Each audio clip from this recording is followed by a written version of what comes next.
Hi, everybody, and welcome back to Chee-Tash. My name is Chris, and today we're going to be talking about Clean Code by Robert C. Martin, Chapter 9, talking about unit tests. If you guys remember last time, we talked about Chapter 8, which was boundaries.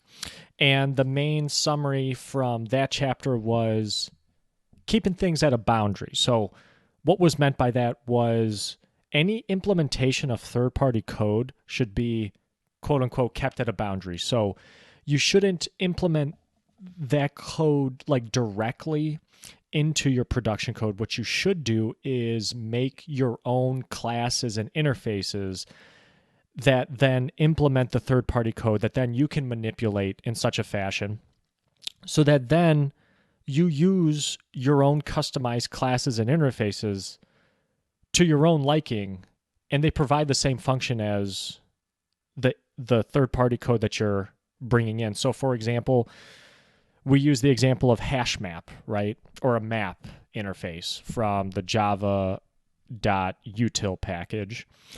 Instead of just using maps wherever you want in your production code, you should make your custom map class or something like that. And that way you can implement it in your own specific way so that when things change on the java.util end, like if they make, God forbid, they make changes to the map interface, all you have to do is just change it in one spot versus changing it in multiple different spots throughout your code.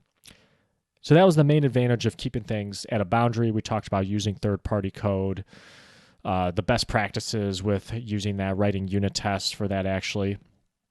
And that actually segues into this chapter, which was all about unit tests. Oops. And we're just going to kick things off. So they start off the chapter with these bullet points. Agile and test-driven development has pushed devs to write automated unit tests. But we may have missed how to write good tests. So test-driven development, again, is where you write the unit tests first, and then you write the code later to satisfy the unit tests. But maybe we all don't really know how to write good tests. And I'll admit this is something that I've gotten quite used to because actually on my previous team that I was on, we didn't really write unit tests for some of the projects that we had. And then I got to some of the newer projects that I worked on, like over this last year, basically, and they are writing unit tests. So I had to get quite used to when to write unit tests, what to write unit tests for, code coverage, mocking, and using the Mockito, a library if we're talking Java and Spring Boot. I mean, don't even get me started on the React unit tests, which are a whole entirely different animal. But anyway, the three laws of test-driven development that Robert C. Martin talks about here is the first one: you may not write production code until you have written a failing unit test. And number two, you may not write more of a unit test than is sufficient to fail, and not compiling is failing. And the third law, you may not write more production code than is sufficient to pass the currently failing test. So what is really kind of meant by all of these? And then last bullet point, though, you managing it becomes an issue. Okay, yeah, that's a separate point. But the first law, you may not write production code until you have written a failing unit test. So that's where test-driven development shines, is that you are writing the unit test before you actually write the code and functionality and the things that we think about when we think of developers just writing code, punching in the keyboard until just an app comes to be. But the first law is saying that, hey, you have to write a test that is testing something that is not in existence yet, so it's going to fail, and then you write the production code to satisfy it later.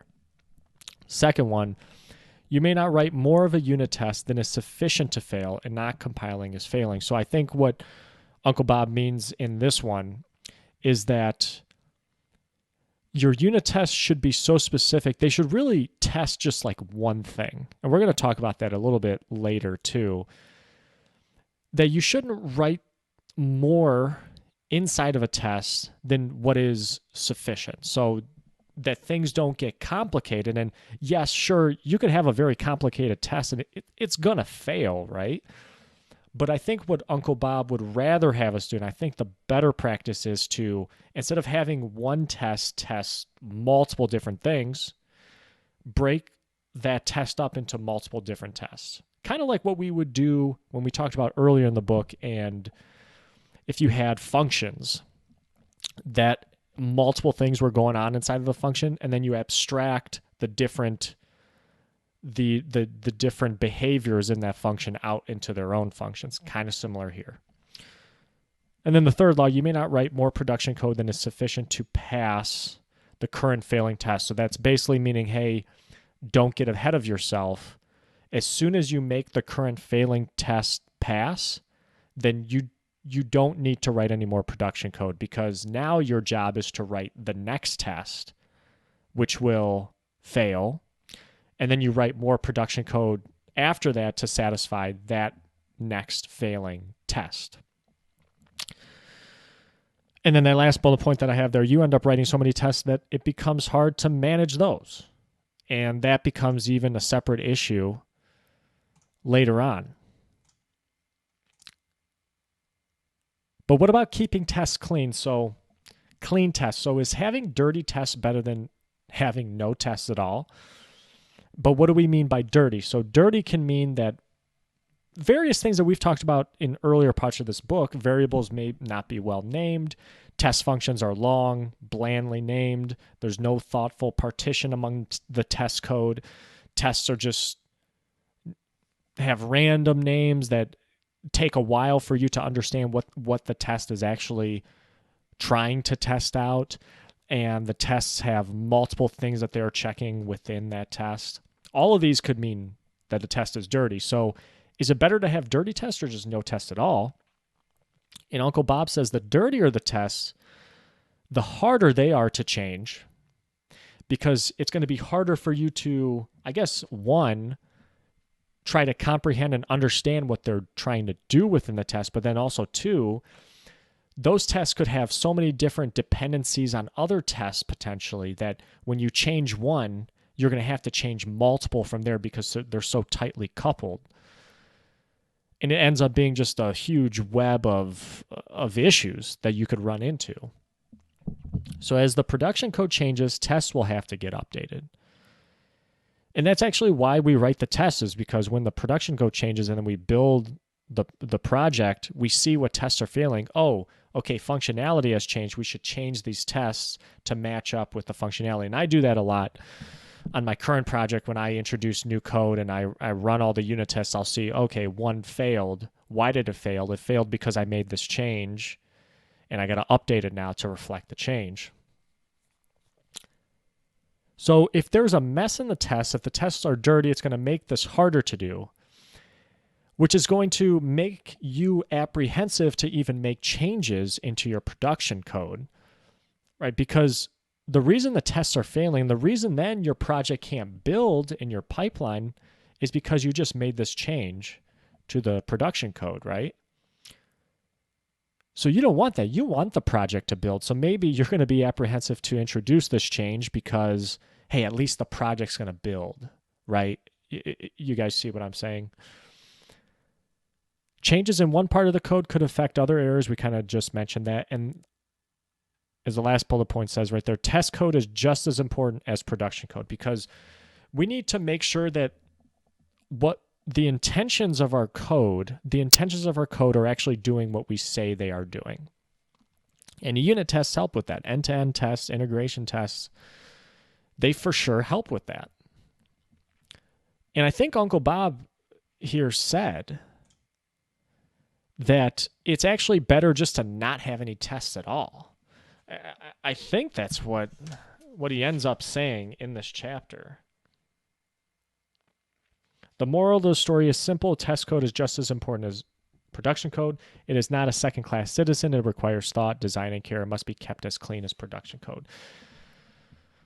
So it's almost just better not to have the tests at all, I would think, than just having dirty tests that actually end up your team ends up taking more time just to make changes and fixes when the tests are dirty and trying to understand what's going on. So all in all, test code just as important as production code. And then tests enable the abilities, the tranquilities. I can't think of another abilities word, but if you have tests, you do not fear making changes to the code, says Uncle Bob. So the failing tests point you in the right direction as far as being able to manage changes and understand what your code is actually supposed to do and what it actually is doing. So we understand, we have an intention of what we want the code to do, but maybe the unit tests, when they fail, they're going to point us in the direction of, oh, is the code actually doing what we want it to do? But without the tests, there is a fear of introducing new bugs. A test suite keeps your design and architecture clean. Because, yeah, if you don't have tests, and I know I said earlier it's probably better not to have tests than dirty tests. I guess it's kind of a gray area. I'd like to know what you guys think about that. But without the tests, there's a fear of introducing new bugs because you won't know what the functionality is until it goes live to your end user. So you could potentially catch those bugs with the unit tests. I'm not saying they're a catch-all. They might not be able to catch everything, but they could catch maybe most things. And all in all, it's going to keep your tests, keep your design and architecture clean, keep you in check before the code goes out to your end user. So what are clean tests? Well, clean tests are three things: readability, and readability.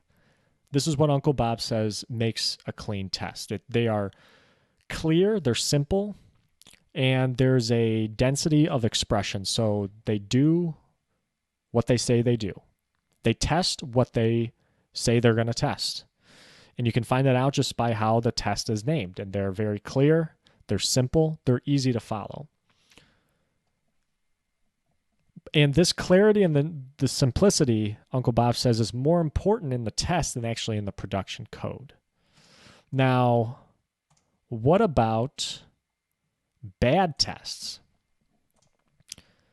Well, bad tests, this is kind of similar to, not clean code, basically. Stuff we've talked about earlier in the chapter earlier in the book as we've been going through these chapters. Bad tests have duplicated code.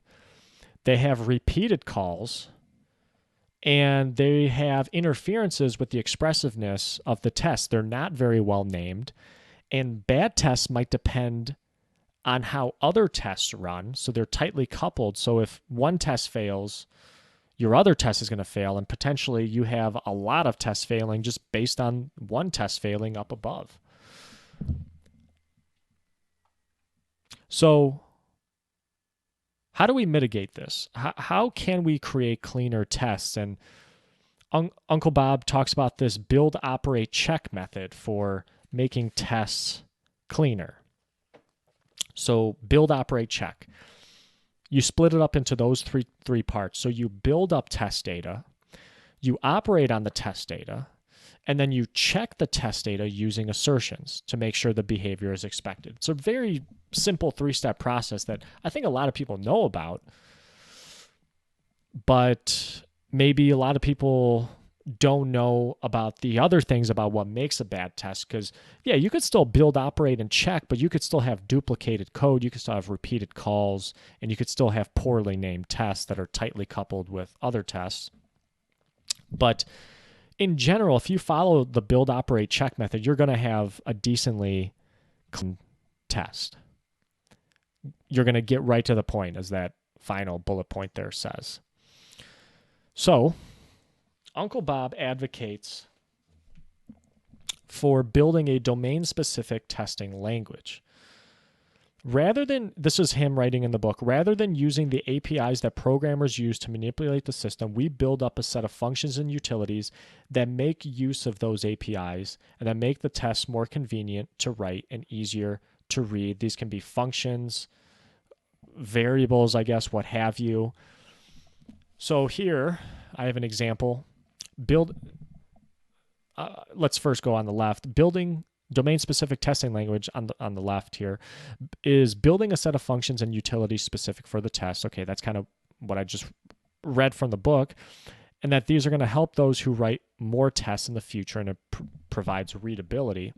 So on the right-hand side, you can see we have this blog service test, and we have a before method, which is going to set up some of our mocks, it looks like. Yep.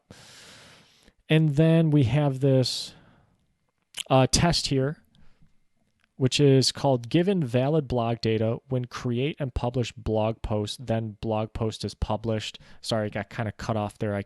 ChatGPT doesn't extend the whole screen of the code snippets that it provides.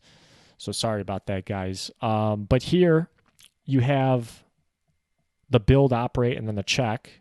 Guys can kind of see that. And it's basically like a given, when, then. So given, build, when, operate, then check. And you could see the comments here: arrange, act, assert, same type of thing. We have this post data. We're creating a new blog post data, and then we're mocking it. So we're saying when we call the save method with this variable, then we're going to return this new blog post.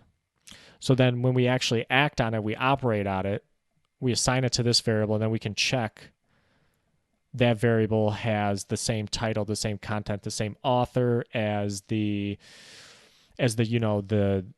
post data that we are expecting it to have, that we created earlier. So like in this case, you can create, you have a setup method here that's going to help everybody else when they write tests, that, hey, this stuff is already pre-made here, that you don't have to include the blog service in your specific test because it's already up here. So that's kind of a domain specific, pretty domain specific. You can even, you could even make all these assertions if you know that you're going to be testing these blog posts, asserting like the data in here is correct. Maybe you could have a function that automatically checks all this stuff, and all you have to do is just pass in this publish post. So you could say, you could have a function that says assert blog post, pass in publish post, and then that function contains all of these. That could be domain specific. I'm trying to think of something else. You could have a function that builds the data. So instead of creating this post data object, which is of a type blog post data, you can have a function called construct blog post data and just call that. So you can kind of hide this multi-argument constructor here. So those are kind of ways to make something domain specific. Going on next, dual standard. So reading here, there are things that you should not do in production but are completely fine in a testing environment. So what he means here is that usually in production, you don't really want to mess around with the CPU or the memory usage. But in a testing environment, this stuff. So this is what he writes here. In one sense, the team I mentioned at the beginning of this chapter had things right. The code within testing API does not have a different set of engineering standards than the production code.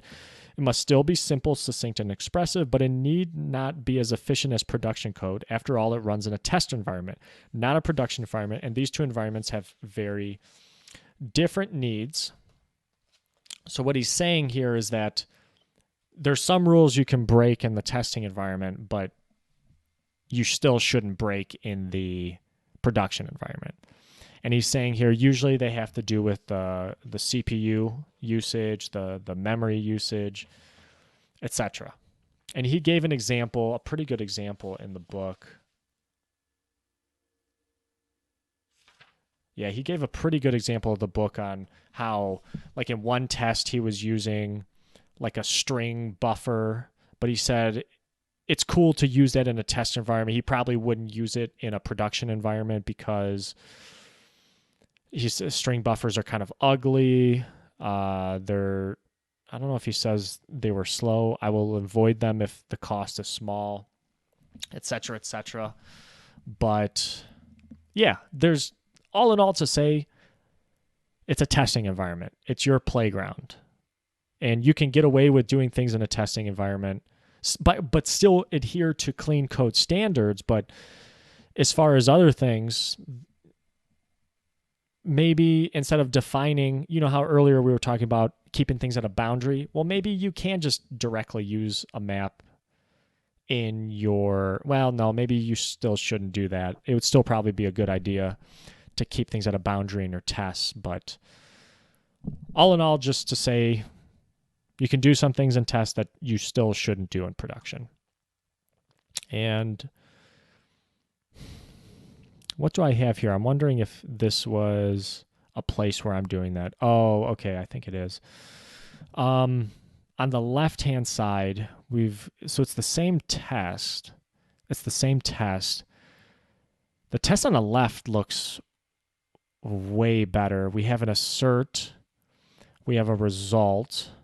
Yeah, the test on the left-hand side looks way clean. Now, why is that? Why is that? Well, you've got this if-else here. Now,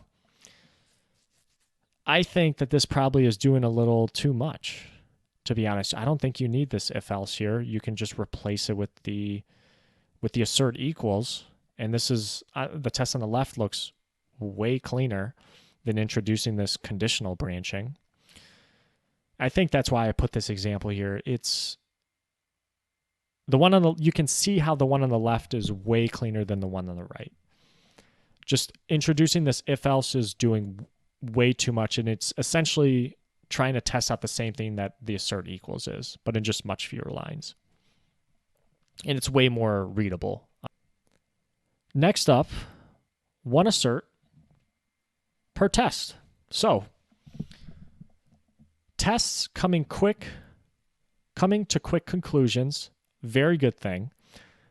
However, it should be a guideline more than a hard, fast rule, and that's what you get with asserts.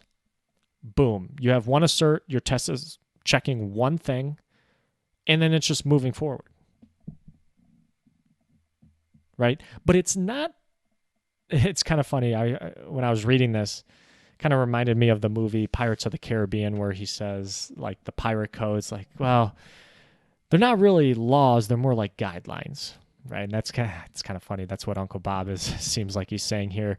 It's okay probably to have more asserts. We do this at work a lot, where we have multiple asserts. But again, sometimes if there are multiple asserts, maybe we abstract it out into its own function, so that all you see is just, oh, assert addition here. And actually, that's what they're doing here.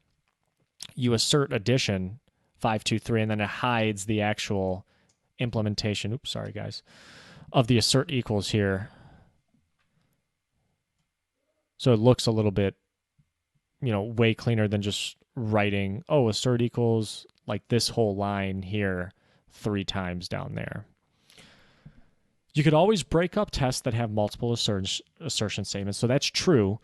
And I would say, again, if the fear here is that multiple assertion statements might mean that your test is testing multiple things. And if it is, that's when you should break it up into other tests that are testing that specific component. But if you need those asserts for the single thing that you're testing, then by all means, I don't think it's a bad thing. And I think that's what Uncle Bob is saying. It's not a hard and fast rule. It's just kind of a guideline. And like I said here in that last bullet point, I have abstracted multiple assertions into their own methods in tests, and that's what this example on the right is doing. We've abstracted this assert addition, so all you do is just enter in your params, and then it checks that, what is this checking? Calculator.add a plus b. Oh, okay. It's checking that 10 plus 5 is equal to 5, basically, I think. Or excuse me, if if 5 plus 5 is equal to 10, 2 plus 3 is equal to 5, 3 plus negative 5 is equal to 2. Yeah, so this would, return true. Your test would pass. Next slide, single concept per test. Again, kind of going along with the story here that we're talking about. And that test should not be looking at multiple things and go off on random tangents. Again, this could cause confusion. So what you do is you use given, when, and then statements to break up the test and see what is being tested, and making sure that you're really just testing, again, just one thing in your test. And you can minimize your asserts, or you could have multiple asserts.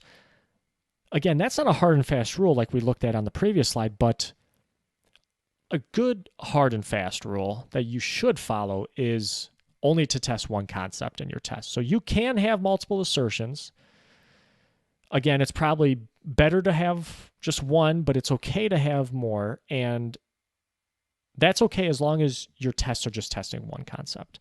And you can use that given, when, and then structure, the build, operate, and check structure, to do that and make things very, very clean. Again, shouldn't go off on random tangents. It shouldn't cause confusion. You should know exactly what the test is doing when you first read through it. So there's this principle of first that he talks about at the end of the chapter. Clean tests should follow 5 other rules that form the above acronym first. So fast, tests should run quickly. They should fail fast. They should be checked often. So your test shouldn't take a long, long time to run. If they do, you probably have maybe an infinite loop, or maybe they're too complicated that they take a long time to run. So your test should run fast. They shouldn't pass fast. They should also fail fast. That's how you know that your tests are very clean and simple, easy to follow. They should also be independent. One test should not set up the next test. That's very true. If you do need data set up, you can do it like you saw in that one example earlier in the slides. You can do it in a setup method or a before method. And usually those testing libraries have like an annotation, if we're talking about Java here, where you can tell it to run that before method or that setup method before every test. Before each or before all, I think, are the annotations. Like if we're, again, Java Spring Boot example. Your test should be repeatable. They should run in any environment. They should be self-validating, so tests should either pass or fail, and you should not need to do any extra work to check if they pass. Self-explanatory there. And then timely, tests should be written just before the production code. Later on, production code might be hard to test. So kind of a testament to TDD, test-driven development. So you should be writing the tests, again, just before the production code, so that then you're writing production code to satisfy the tests. And if you do it later, might be kind of hard to test the things. If you just write a bunch of production code, then you have to kind of take time and say, okay, what did I actually change? I need a test for this. I need a test for this. And then you kind of check and make sure that you're actually covering the things that you're covering. Maybe you didn't, so you have to go back and write more tests for it for the stuff that you didn't cover. So there's just like a little more legwork if you do it after. And to be honest, I do that a lot. I don't really do test-driven development. I understand the benefits of it and how it's very powerful, but just for clarity and just to be truthful to you guys, I don't write like this. Maybe I should, though. Maybe I should, and Uncle Bob's making a good case to write like this. But all in all, tests are crucial. They enhance the production code. They make your architecture, your design much cleaner, more maintainable. But just to make sure, in order to have this more maintainable, more expressive, more clean code, your tests got to be clean as well. So they should be written, they should test a single concept. They shouldn't be poorly named. They should just test, just test one thing, not go off on random tangents. All in all, just keep your tests clean and it'll keep your code clean. I think that's the moral of this story. And that's a good way to end it. Thank you guys very much for listening. Tune in next time. We're going to talk about classes. Classes, getting back into some object-oriented stuff.